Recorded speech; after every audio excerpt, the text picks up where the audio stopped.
Hi friends, ரொம்ப நாள் கழிச்சு வந்திருக்கேன். வாய்ஸ் விலாக் போட போகிறேன். இன்றைக்கி நம்ம பார்க்க போகிற டிஷ் என்ன அப்படின்னா தேங்காய் சம்பல் தான். அதுக்கு என்னென்ன தேவையான பொருள்னு பார்க்கலாம் வாங்க. வெங்காயம், மிளகாய், அதுக்கப்புறம் தேங்காய், இது 3 கொஞ்சம் தேவையான அளவுக்கு உப்பு எடுத்துக்கணும்.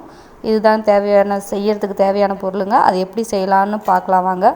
ஃபஸ்ட்டு மிக்சியில் அரைக்கிற மாதிரி இருந்துச்சுன்னா முதல்ல மிளகாயை போட்டுக்கணும். அது கூடயே கொஞ்சம் தேங்காயை போட்டுக்கிடணும். அதுக்கப்புறம் கொஞ்சம் உப்பு. இது 3ஐயும் நல்லா பிறுபிறுன்னு நைஸாக இல்லாமல் பிறுபிறுன்னு ஆகிற மாதிரி அரைச்சி எடுத்துக்கணும்.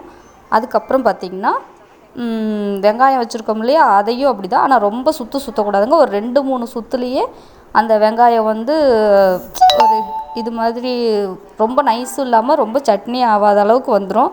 நமக்கு அதுதான் தேவை. அந்த கண்டென்சியில் தான் நம்ம செய்யணும். அப்போ தான் தேங்காய் சம்பல் டேஸ்ட்டாக இருக்கும். அதுக்கப்புறம் ஒரு வாணலியை வச்சு எண்ணெயை ஊற்றி எண்ணெய் நல்லா காஞ்சதுக்கப்புறம் கடுகு, உளுந்தம்பருப்பு, கொஞ்சம் பெருங்காயத்தூள், கொஞ்சம் கருவேப்பிலை இதெல்லாம் போட்டு நல்லா வதக்கி விட்டுக்கணும். நல்லா பொரிஞ்சதுக்கப்புறமா நம்ம வச்சுருக்குறோம் இல்லையா, தேங்காயும் வெங்காயமும் தனித்தனியாக அதை எடுத்து அதுக்குள்ளே போட்டுக்கிடணும்.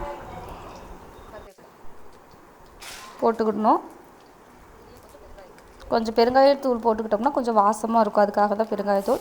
நல்லா அந்த பச்சை வாசம் போகிற வரைக்கும் நல்லா கிளறிக்கணும். நல்லா கிளறிக்கிட்டே இருந்தோம்னா அந்த பச்சை வாசம் போயிடும். இதுதாங்க ரொம்ப நல்லது, உடம்புக்கு ரொம்ப நல்ல டிஷ்ஷு. சப்பாத்திக்கு தொட்டு சாப்பிட்டுக்கலாம். எங்கள் அம்மாச்சி இதுதான் அடிக்கடி எங்களுக்கு செஞ்சு தருவாங்க. நான் ரொம்ப நாள் கழித்து இதை செஞ்சுருக்கேன். நீங்களும் செஞ்சு ட்ரை பண்ணி பாருங்கள். நல்லா டேஸ்டியாக இருக்கும்.